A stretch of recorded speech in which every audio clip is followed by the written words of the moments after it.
What is up, everyone? Welcome back to my channel, Lab. Today we're going to try What's Your Name, a rule from TryHackMe that assesses your skill on the client-side attacks in modern web applications. This is a part of web application pentesting learning path. So if you haven't completed these rooms, I would recommend you do so because they provide you with the foundational knowledge of the client-side attacks. Also, by completing these rooms, it's going to be easier for you to solve What's Your Name. Without further ado, let's get started. First, I'm going to add the IP address to the hosting tree, which is the worldweb.thm.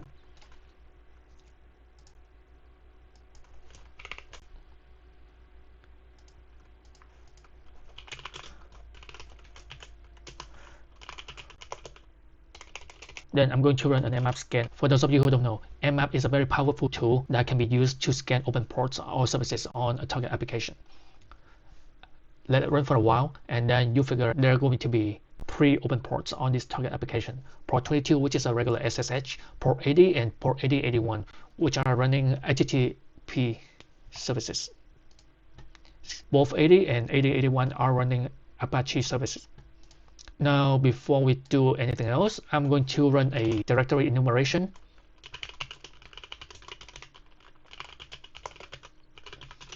I'm going to specify the extension that I want to look for, which is a PHP, Python, text, HTML, JSON. Okay, I'm going to do the same thing for port 8081. So we're going to run 2 directory enumerations.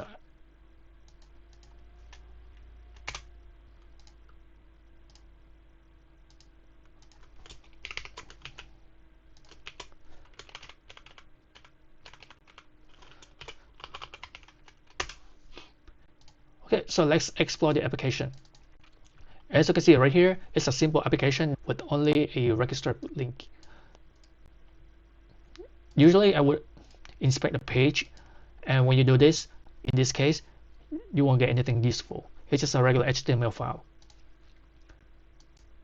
Okay, so we cancel this one, and then we go to the register page.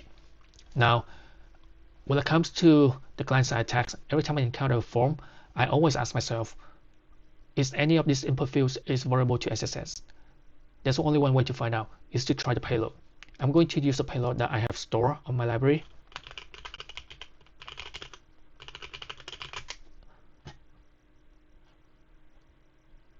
Oh, please.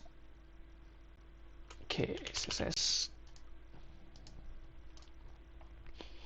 I'm going to copy this one.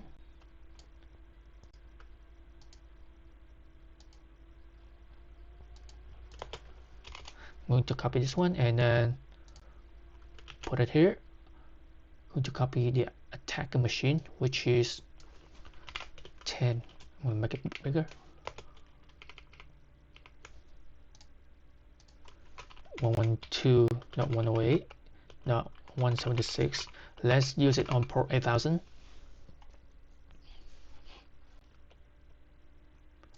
I'm going to copy this one,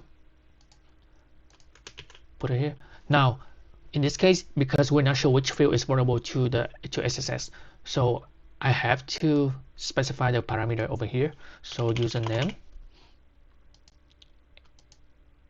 and this one is going to be email, and this one is going to be name. The reason I skip password because most of the time this is not vulnerable, so I'm just going to leave as password for now. We can always come back later. Register. Registration failed. Data too long for column username at row 1. Now, what does it mean? It means that this field is not vulnerable to SSS, so we can actually eliminate this one and use a regular username. And before we submit the form, let's run a listener on our attack machine.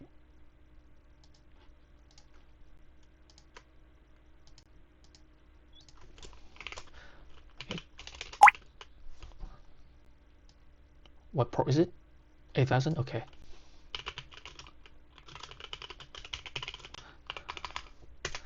Run this one and we submit the form. Not now. Just to wait for a while and then to see if we get any cookie sections from other users. In the meantime, let's take a look at this one. Visit login worldweb.thm.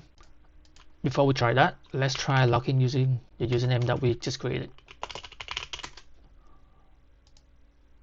user not verified. So it looks like we need to verify our user. So let's go to this one.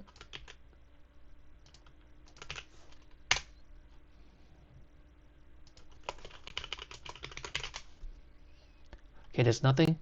That's because we have to add a host file.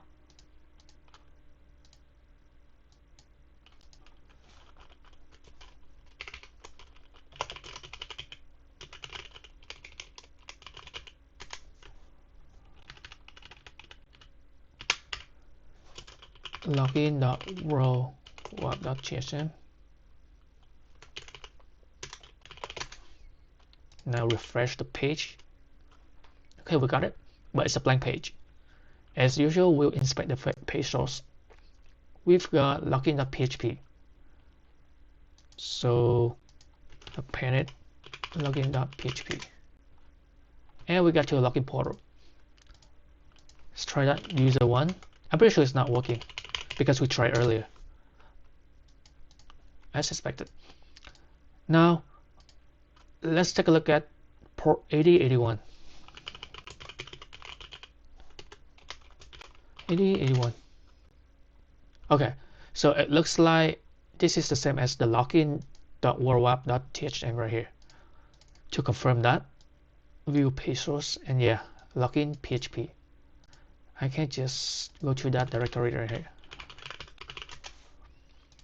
Yep, same page.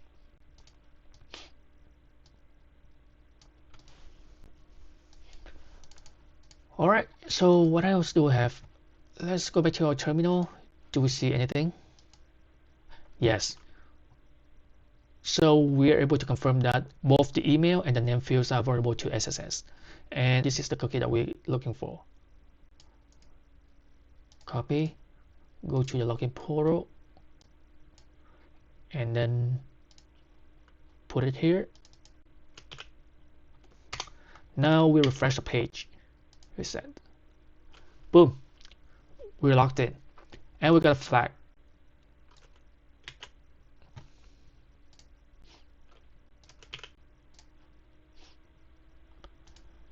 Alright, before we continue, let's take a look at our enumeration results. First, port 80, we got 4.py, we got index, and we got logs.txt. So let's go to this one.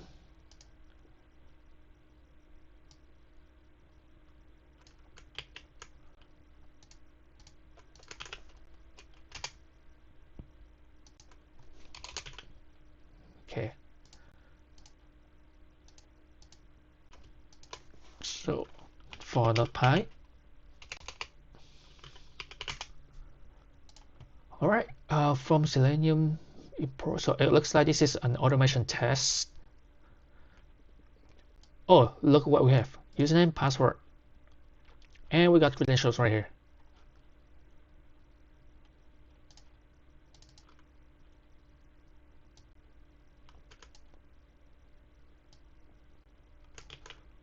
Okay, we got the moderator, username, password.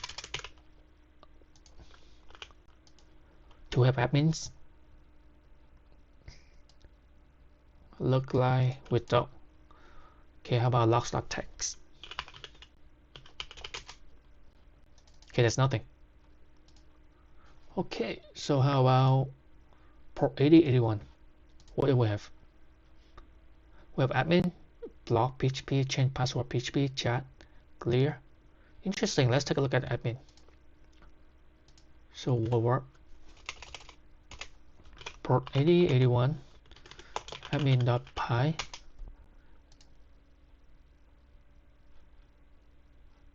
I'm pretty sure that this one also has the username password right here.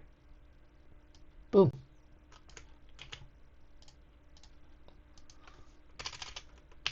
Alright, so we got the credentials of admin, and we can try login.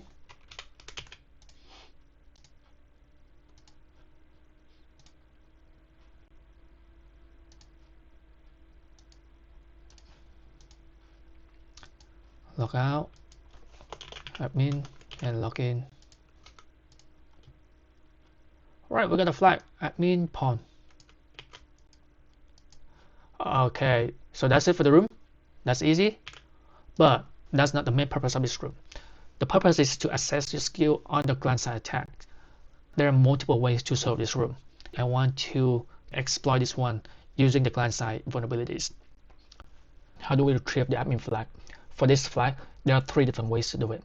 I'm going over each of these. First approach is to exploit the chat box application. Over here, we can see that we have a chat box, and what we can do is try to test if the application is vulnerable to SSS. Here's a payload. And we can confirm the vulnerability, meaning that now we can just inject a cross-site scripting payload to steal other users' cookie. Set up an HTTP listener on our attack box, and then send a malicious payload to steal other users' cookie. For this, I'm going to use this payload right here. Now I just want to make sure that it's correct. Fetch HTTP, our attack spot is 10.66.87.91.8080. Is that correct? Cookie is equal document cookie, so this one is correct. Copy this one, paste it here. So we see that it doesn't work, so let's inspect the page and see what happens. From this point of view,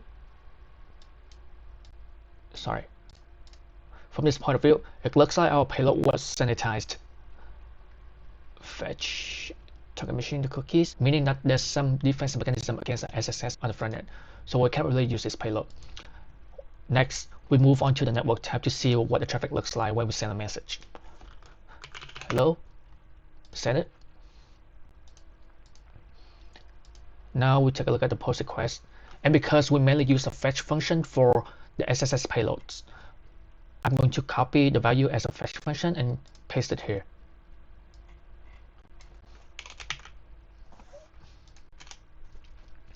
Now, I'm going to modify this request as a payload so we can inject into the application.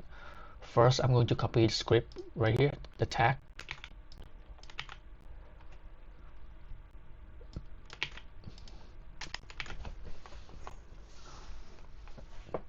Next, I'm going to remove these additional headers.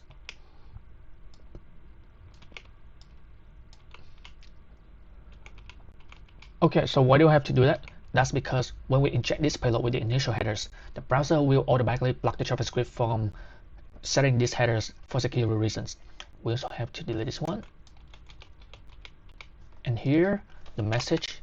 Alright, one last thing is we have to remove this one.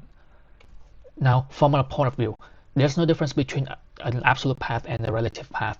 However, when we inject this payload into the application, the browser might internally treat them slightly different during the origin checks. Therefore, in order to ensure the same origin, we have to use the relative path. We have successfully injected the payload into the application, but how come we don't get anything? That's because what we just did was only reflected in the DOM, which is on the front end. The server doesn't get any updates from our payloads. In order to get the server to update with our payload, we have to trigger a traditional SSS attack. So I'm going to use this one again, 2, and I send this one. And we get the cookie sections. So now we're going to copy this one.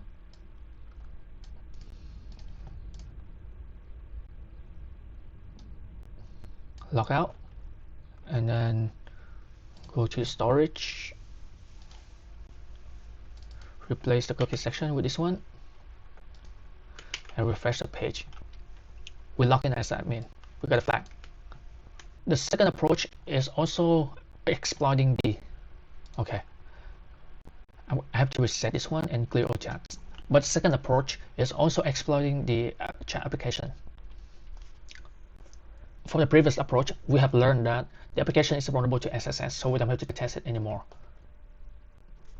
We're going to leverage this one to change the admin password. As we all know, the application in the backend continuously fetching new messages, so we're going to take advantage of that on top of the change password function to change the admin's password.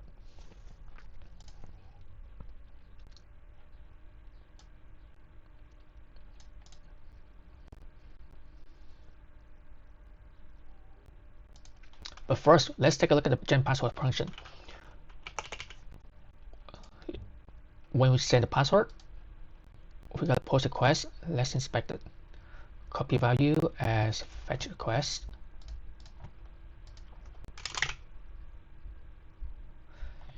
Over here, we see that the path is change password.php and the body is the new password.pass.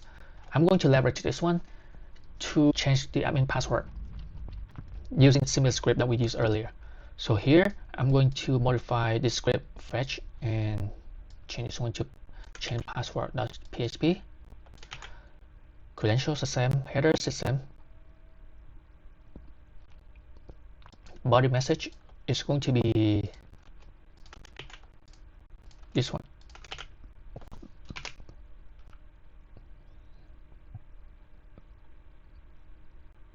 Method is a post request. I don't think we need this one, so let's just skip it, or we can just hold it.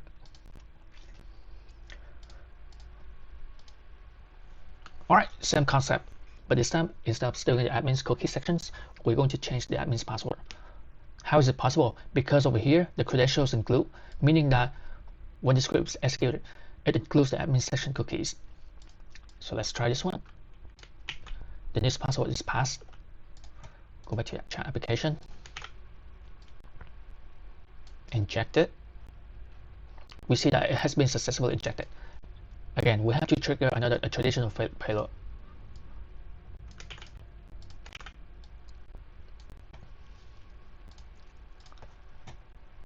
Alright. So now we have successfully changed the admin's password. In theory, let's double check it.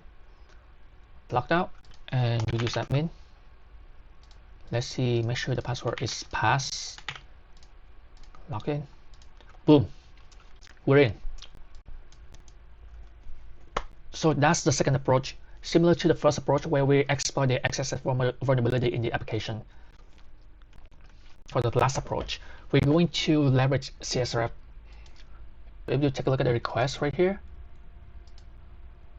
the headers, we don't see any CSRF token. We can actually confirm this by inspecting the element, and we see that within the form there's no hidden field for the CSRF token, meaning that this functionality is vulnerable to CSRF. I'm going to leverage the XML HTTP request exploitation right here and using this script. So I'm going to paste payload here and then modify the request, change the URL, password right here. And then here in the action execute parameter is going to be new password. And the pass is going to be pass 123.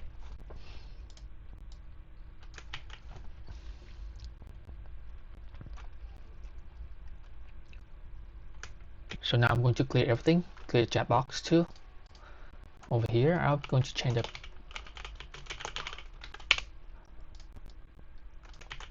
a quick note for this approach. This payload doesn't require a traditional SSS to trigger. Once you send it to the chat application, if it has been successfully executed, you see a password change prompt popping up. So let's try that. Inject it here. We see it has been successfully injected, but we don't see any alert, meaning that there's something wrong with our payload. So let's take a look at it.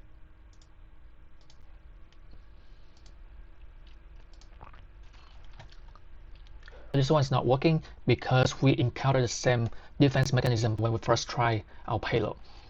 The front application has sanitized our input, preventing us from injecting the payload. So the workaround is to encode the URL in base64, and then we can run the application.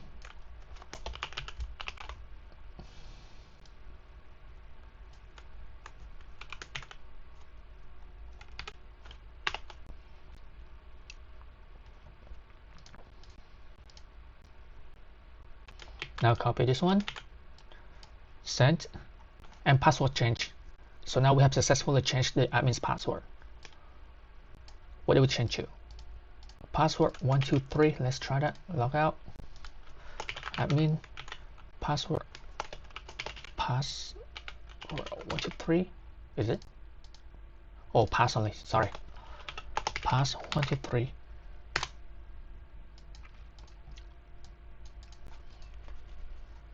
Alright, so that's it for the room today. Even though the room is pretty easy, it might be challenging to a lot of people due to confusing payloads. So if you need some references, you can refer to my blog post right here. I will link that in the descriptions. You can compare your payload against mine to see why it's not working. If it's still not working for you, feel free to put a comment down below the video and I'll be happy to help. With that being said, thank you very much again and I'll see you next time. Bye.